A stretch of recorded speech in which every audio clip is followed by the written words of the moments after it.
Good morning students. आज जो हम चैप्टर करने वाले हैं उसका नाम है शब्द विचार। तो जिस प्रकार खिलौना बनाने से पहले उसके अलग अलग पुर्जे बनाए जाते हैं, फिर उन्हें व्यवस्थित रूप से जोड़कर खिलौना बनाया जाता है, उसी प्रकार वर्णों को व्यवस्थित रूप से जोड़कर शब्द बनाए जाते हैं।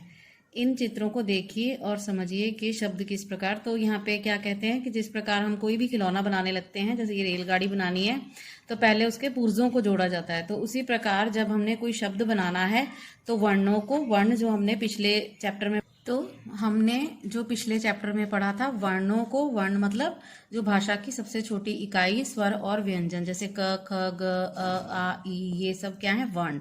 तो इनको जब हम व्यवस्थित रूप से जोड़ते हैं और ऐसे जोड़ें कि कोई सार्थक इनका अर्थ, कोई अर्थ निकले, उनको हम कहते हैं शब्द। तो जिस प्रकार ये जोड़ा गया है, जैसे क म प्लस अ प्लस ल प्लस अ कमल, और इसी तरह बादल, ब व्यंजन आ स्वर, द व्यंजन अ स्वर, ल व्यंजन अ स्वर। इसी प्रकार जानवर में ज व्यंजन है, आ स्वर है, न व्यंजन अ स्वर, और व अस्वर, र व्यंजन और अ स्वर। तो इस प्रकार हमने जो है वर्णों में वर्णों को जोड़कर, यानी व्यंजन और स्वरों को जोड़कर शब्द बनाए हैं। तो उपयुक्त कमल, बादल, जानवर कुछ वर्णों के व्यवस्थित मेल से बने समूह हैं। इन समूहों का एक अर्थ भी है। कह सकते हैं कि ये सभी समूह सार्थक हैं। वर्णों के ऐसे सार्थक समूह को शब्द कहा जाता है। यदि इन वर्णों को लमक, दलबा और रव नजा के रूप में लिखे तो इनका कोई अर्थ नहीं होता, अतः इन्हें शब्द नहीं कह सकते। तो अगर हम देखें कमल, बादल और जानवर, और इसमें वर्णों को इस प्रकार से व्यवस्थित मेल किया गया है, ऐसे जोड़ा गया है कि जिनसे इनका एक अर्थ सामने आए। तो इसीलिए इन वर्णों का जो समूह है वो सार्थक समूह है। सार्थक का मतलब है जिसका कोई अर्थ निकलता हो, मीनिंगफुल। तो इन वर्णों को इस प्रकार जोड़ा गया है कि इनका एक मीनिंग निकलकर सामने आए। तो ऐसे समूहों को हम क्या कर सकते हैं, ऐसे ग्रुप ऑफ वर्णों को हम क्या कह सकते हैं, शब्द। लेकिन अगर इन्हें उल्टा कर दिया जाए, जैसे लमक, दलबा, रवनजा, तो हमें इनका मतलब ही नहीं पता कि ये क्या होते हैं, तो फिर इन्हें हम शब्द नहीं कह सकते। अतः हम इसकी परिभाषा क्या हुई कि वर्णों के सार्थक समूह को शब्द कहते हैं। वर्णों को ऐसे जोड़ा जाए कि उनका कोई अर्थ निकलकर सामने आए, अगर वो मीनिंगफुल है तभी हम उनको शब्द कह सकते हैं। अब इसके बाद हम करेंगे शब्दों के भेद। शब्दों के अलग अलग आधार पर अलग अलग भेद होते हैं। निम्नलिखित 4 आधार पर शब्दों के अनेक भेद हैं। जैसे शब्दों के भेद देखें, शब्द के भेद जो है वो अनेक प्रकार आधार पर, बेसिस, डिफरेंट बेसिस पर उनके भेद किए जाते हैं। तो पहला भेद है जैसे अर्थ के आधार पर, फिर रचना के आधार पर या बनावट की, वो बना कैसे है, स्रोत के आधार पर, स्रोत का मतलब है कि वो शब्द कहाँ से आए हैं, उनका जन्म कहाँ से हुआ है। फिर है व्याकरणिक प्रयोग के आधार पर, फिर प्रयोग के आधार पर कि उनका यूज कैसे करते हैं हम, उसके आधार पर शब्दों के भेद। तो फर्स्ट हम करेंगे अर्थ के आधार पर शब्द भेद। यद्यपि सार्थक वर्ण समूह को ही शब्द कहा जाता है, फिर भी कुछ लोग अर्थ के आधार पर शब्दों के 2 मुख्य भेद मानते हैं। ठीक है, यदि हमने पहले ही कह दिया कि जो वर्णों का समूह, वर्णों का ग्रुप इस तरह से हो जिसका कोई मीनिंग निकले, तो उन्हीं को हम शब्द कहते हैं। लेकिन फिर भी हम अर्थ के आधार पर जो है सार्थक और निरर्थक 2 भेद बताते हैं शब्दों के। तो सार्थक से, जैसे इसका शब्द में ही हमें पता चल रहा है कि जिसका कोई अर्थ हो, सार्थक मीन्स मीनिंगफुल। तो ऐसे शब्दों को शब्द कहा जाता है जिनका कोई मीनिंग, जैसे पानी, पुस्तक आदि। इन शब्दों के जो है मीनिंग निकलते हैं। पानी हमें पता है जल, और पुस्तक हम किताब को कहते हैं। तो ऐसे शब्द जिनका कोई मीनिंग होता है उन्हीं को हम सार्थक शब्द कहते हैं। अब ये सार्थक शब्द जो हैं वो भी 4 तरह से हैं। एक अर्थक जैसे शब्द से ही समझ में आ रहा है कि एक अर्थ वाला, जिसका एक ही अर्थ होता है। अनेकार्थक, अनेक मीन्स कई, जिसके कई अर्थ हों। फिर समानार्थक मीन्स जिसका समान अर्थ हो, जैसे हम पर्यायवाची शब्द कहते हैं, जिसका एक जैसा अर्थ हो। फिर विपरीतार्थक हमें पता ही है, विपरीतार्थक शब्द कौन से होते हैं, जो विलोम शब्द होते हैं, जिनका उल्टा अर्थ होता है। अनेकार्थक शब्द, एक अर्थ वाले शब्द अनेकार्थक शब्द कहलाते हैं। जैसे मेज, गाय, जिनका एक ही अर्थ होता है, जैसे मेज है, गाय है, और भी कई शब्द हैं जिनका सिर्फ एक ही मीनिंग होता है, जैसे पेंसिल है, किताब है, तो इनको हम क्या कहते हैं, एकार्थक शब्द। अनेकार्थक शब्द जिनके अनेक अर्थ होते, एक ही शब्द जिसके कई अर्थ हों, उनको हम कहते हैं अनेकार्थक शब्द। जैसे दंड, दंड का अर्थ डंडा भी हो सकता है, जुर्माना भी हो सकता है, और बांस का टुकड़े को भी हम दंड कहते हैं। इसी फिर है समानार्थक शब्द, मीन्स पर्यायवाची शब्द जिनके अर्थ बिल्कुल सेम होते हैं। जैसे भूमि को हम भू, धरा, धरती, पृथ्वी आदि बोलते हैं। और फिर जैसे हम उसको बोलते हैं पानी, जल, वारी, नीर बोलते हैं पानी, वो समानार्थक शब्द हैं। विपरीतार्थक शब्द जो उल्टा अर्थ हो, जैसे विपरीतार्थक मीन्स विलोम शब्दों को हम क्या कहते हैं, विपरीतार्थक शब्द। जैसे रात का दिन, अच्छा का बुरा, भलाई का बुराई, और उजाले का अंधेरा।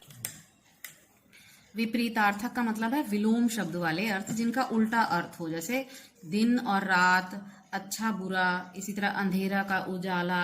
तो उन शब्दों को हम क्या कहते हैं, विपरीतार्थक शब्द, उल्टे अर्थ वाले शब्द। फिर दूसरा भेद है इनका निरर्थक। निरर्थक जैसे इसका शब्द से ही हमें पता चलता जाता है, जैसे निरर्थक जिसका कोई मीनिंग नहीं होता, जैसे साए, वाणी, पुस्तक, इस तरह के शब्द, तो उनको हम क्या कहते हैं, निरर्थक, जिनका कोई अर्थ नहीं होता।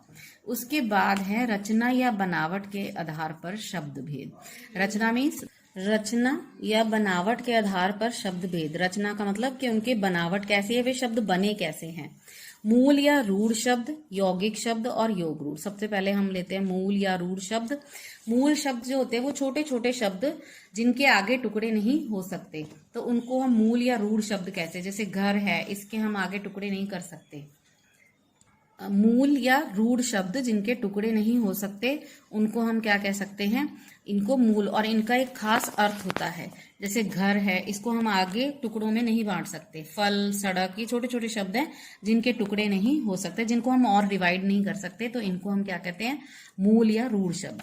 उसके बाद है यौगिक शब्द। जो शब्द किसी मूल शब्द में अन्य शब्द या शब्दांश से जुड़ने से बनते हैं, अर्थात जो शब्द दो या दो से अधिक शब्दों के योग से बनते हैं, उन्हें यौगिक शब्द कहते हैं। जैसे सेना प्लस पति, सेनापति, अप प्लस मान, अपमान, राज प्लस कुमार, राजकुमार, रसोई प्लस घर, रसोई घर। तो वो यौगिक शब्द कौन से हैं, ऐसे शब्द हैं जो दो शब्दों के, जो दो सार्थक शब्दों से मिलकर बनते हैं। उन दो शब्दों से जब हम एक शब्द बनाते हैं उसको हम कहते हैं यौगिक शब्द। जैसे सेना प्लस पति, तो सेना का एक अलग मतलब है जो आर्मी, और पति जो हस्बैंड। तो सेना प्लस पति क्या बन गया, सेनापति, और इसका एक डिफरेंट मीनिंग हो गया। अप प्लस मान, और मान का ना करना, अपमान करना। राज प्लस कुमार, राजा, राज मीन्स राज करना या राजा, और कुमार मीन्स बेटा, तो राजकुमार। रसोई प्लस घर, रसोई घर। इसके बाद है योग रूढ़ शब्द। योग रूढ़ शब्द वे जो शब्द यौगिक होते हुए भी किसी एक ही अर्थ में रूढ़ हो जाते हैं, वे योग रूढ़ शब्द कहलाते हैं। जैसे जलज, जल प्लस ज, अर्थात जल में उत्पन्न होने वाला, लेकिन जलज शब्द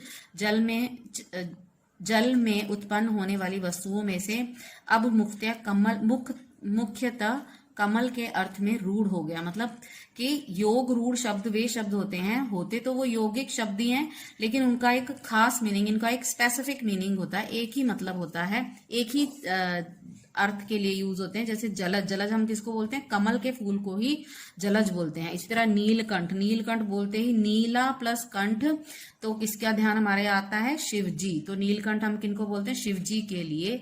इसी तरह गिरिधर, कृष्ण के लिए। चिड़ियाघर एक खास जगह है जहां जानवरों को रखा जाता है, तो इनका एक स्पेसिफिक मीनिंग हो जाता है, इनको हम बोलते हैं योग रूढ़ शब्द। उसके बाद है स्रोत के आधार पर। स्रोत के आधार पर मीन्स कि वो भाषा में कहाँ से आए हैं, उनकी उत्पत्ति कहाँ से, वो पैदा कहाँ से हुए हैं। तो पहला है तत्सम शब्द, फिर तद्भव, देशज और विदेशी शब्द। तो तत्सम शब्द कौन से हैं, तत्सम शब्द वे शब्द हैं जो संस्कृत भाषा से हमारी भाषा में बिना किसी बदलाव के अपने मूल रूप में आए हैं, वे तत्सम शब्द कहलाते हैं। जैसे जिह्वा, दुग्ध, पक्षी आदि।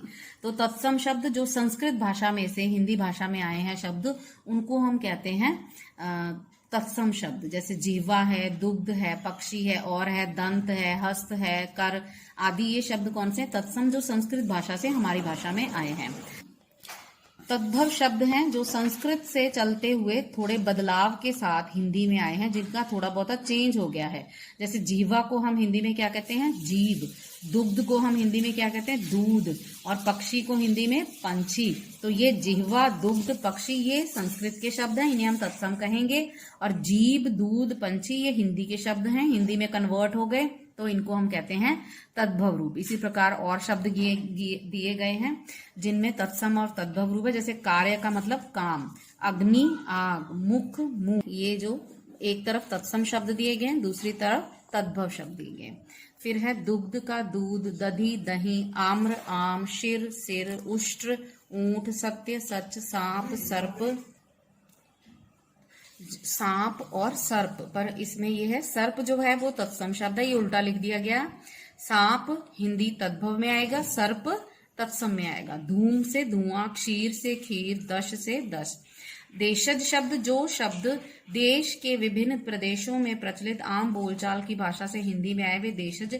जो कुछ लोकल वर्ड्स हैं जो लोकल लैंग्वेजेस से हमारे भाषा में आए हैं उनको हम कहते हैं देशज शब्द। जैसे खिड़की, चुन्नी, खटिया, लोटा, ये शब्द जो है तो लोकल लैंग्वेजेस से हमारे भाषा में आए हैं। जैसे खिड़की, चुन्नी, खटिया, लोटा आदि शब्द जो हैं इनको हम देशज शब्द कहते हैं। जैसे लुटिया है, खटिया है और आदि, इनको हम क्या कहते हैं? देशज शब्द। विदेशी देशज होता है जो अपने ही देश में जो अलग अलग प्रदेशों में जो राज्य हैं उनमें से अगर हमारे हिंदी भाषा में प्रयोग तो उनको हम कहते हैं देशज, अपने ही देश में से डिफरेंट स्टेट से जो हमारी भाषा में आए हैं। फिर विदेशी, विदेशी का मतलब फॉरेन, जो फॉरेन लैंग्वेजेस से हमारी भाषा में आए हैं उनको हम क्या कहते हैं? विदेशी शब्द।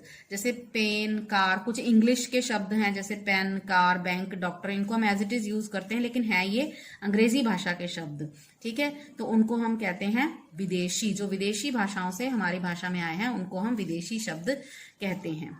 व्याकरणिक के प्रयोग से, व्याकरणिक प्रयोग के आधार पर शब्द भेद, व्याकरण में उनका किस प्रकार प्रयोग होता है उसको हम कहते हैं व्याकरणिक प्रयोग। तो विकारी, उसमें पहला भेद है विकारी शब्द। जिन शब्दों में लिंग, वचन, कारक आदि के कारण विकार या परिवर्तन आ जाता है उन्हें विकारी शब्द कहते हैं। ये 4 प्रकार के होते हैं। तो विकार से शब्द से ही पता चलता है जिसमें विकार आ जाए, विकार का मतलब है परिवर्तन, जिसमें चेंज आ जाए उनको हम कहते हैं विकारी शब्द। तो इसमें जब हम लिंग बदलेंगे तो बदलाव हो जाएगा, वचन बदलेंगे, कारक बदलेंगे तो उनसे ये शब्दों में बदलाव आ जाएगा, उनको कहते हैं। संज्ञा, सर्वनाम, विशेषण और क्रिया, जितने भी संज्ञा शब्द हैं उनमें जब हम लिंग बदलते हैं, जैसे लड़का का लड़की, लड़की हो जाता है, सर्वनाम वह वे, विशेषण में काला, काली, मोटा, मोटी, क्रिया में आती है, जाती है, आता है, जाता है। तो जैसे जैसे शब्द का रूप बदलता है, एक वचन से बहुवचन में होगा तो भी उसका रूप बदलेगा, और स्त्रीलिंग से पुल्लिंग या पुल्लिंग से स्त्रीलिंग में आएगा तो भी उसका रूप बदल जाएगा। तो ये 4 शब्द जो हैं, संज्ञा, सर्वनाम, विशेषण, क्रिया, ये शब्द जितने भी होंगे इनको हम कहते हैं विकारी शब्द, क्योंकि इनमें चेंज आ जाता है। लिंग बदलेंगे तो परिवर्तन होगा, उसमें हम वचन बदलेंगे तो परिवर्तन होगा, काल बदल देंगे तो भी उसमें परिवर्तन आ जाएगा। अब अविकारी, अविकारी के से जैसे हमें शब्द से ही पता चल रहा है कि जिसमें विकार नहीं आता। अगर हम लिंग भी बदल दें, वचन बदल दें, कुछ भी बदल दें तो उनमें उन शब्द वो ऐसे ही रहते हैं, उनमें कोई चेंज नहीं आता। जैसे क्रिया विशेषण, क्रिया विशेषण जैसे जो क्रिया की विशेषता बताते हैं शब्द उनको हम कहते हैं क्रिया विशेषण। जैसे घोड़ा तेज दौड़ता है, तो तेज शब्द क्या है? क्रिया विशेषण है। तो इसी प्रकार अगर हम कहें घोड़ी तेज दौड़ती है, घोड़े तेज दौड़ते हैं, तो तेज शब्द तेज ही रहा, उसमें कोई परिवर्तन नहीं आया, तो उनको हम कहते हैं अविकारी शब्द। तो क्रिया विशेषण शब्द। संबंध बोधक, जितने भी प्रेपोजिशंस होते हैं, ऊपर, नीचे, बाहर, अंदर, ये लड़का अंदर खेल रहा है, चोर बाहर चला गया, अंदर बाहर, तो वो संबंध बोधक जो प्रेपोजिशंस होते हैं उनको, उनमें भी कोई परिवर्तन नहीं आता, वो भी अविकारी शब्द हैं।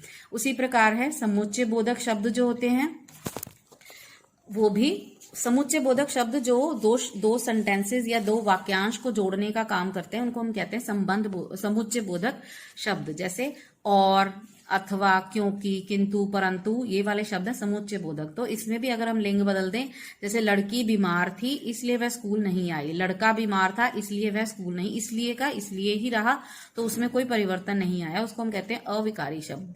फिर है विस्मय आदि, जो हैरानी के समय या शोक या हर्ष के समय जब हम एक्सक्लेमेटरी साइंस जो होते हैं, एक्सक्लेमेशन जो होते हैं, उनको हम विस्मय आदि बोधक बोलते हैं।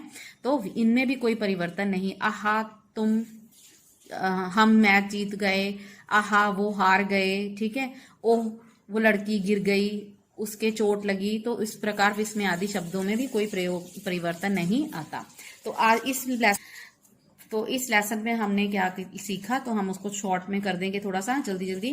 वर्णों के सार्थक शब्द को समूह को शब्द कहते हैं, कि वर्णों के जो अर्थ मीनिंगफुल समूह होंगे ग्रुप में ऐसे बनाएं, ऐसे जोड़ें कि उनका मीनिंग निकल आए, उनको हम शब्द कहते हैं। अर्थ के आधार पर दो भेद है, सार्थक और निरर्थक। सार्थक मीनिंग जिनका मीनिंग होता है, निरर्थक मीन जिसका मीनिंग नहीं होता। और सार्थक शब्द चार प्रकार, एकार्थक, अनेकार्थक, समानार्थक और एकार्थक जिनका एक ही मीनिंग होता है, जैसे घर, पेन, पेंसिल। अनेकार्थक जिनके जैसे बाल शब्द है, बाल को हम बच्चा भी कहते हैं, बाल हमारे सर के बाल, तो उसको भी हम अनेकार्थक। समानार्थक जो पर्यायवाची शब्द हैं, जैसे पानी का नीर, बारी, जल आदि। विपरीतार्थक उल्टे अर्थ होते हैं, जैसे दुख, सुख, अमीर, गरीब, इस प्रकार। रचना के आधार पर शब्द के तीन भेद है, रूढ़, यौगिक। जो रूढ़ मीन्स जो छोटे छोटे शब्द हैं, जैसे घर, कमल, इनके टुकड़े नहीं हो सकते। यौगिक जो दो शब्दों के जोड़ से बने, जैसे रसोई घर, स्नान घर आदि। योग रूढ़ जैसे नीलकंठ है, गजानोद के आधार पर शब्द के चार, तत्सम, तद्भव, देशज, विदेशी। तत्सम संस्कृत से, तद्भव हिंदी के, देशज जो लोकल लैंग्वेज से, विदेशी जो दूसरी भाषा से। व्याकरणिक प्रयोग के आधार पर विकारी जिनमें परिवर्तन आ जाए, जिसमें चार हैं, संज्ञा, सर्वनाम, विशेषण, क्रिया। और अविकारी जैसे क्रिया विशेषण, संबंध बोधक, समुच्चय बोधक और विस्मय आदि बोधक, ये अविकारी शब्द है। विकारी शब्दों के चार वही मैंने बता दिया आपको, तो क्रिया विशेषण, संबंध बोधक, समुच्चय बोधक, ये विस्मय आदि बोधक, ये अविकारी शब्द हैं।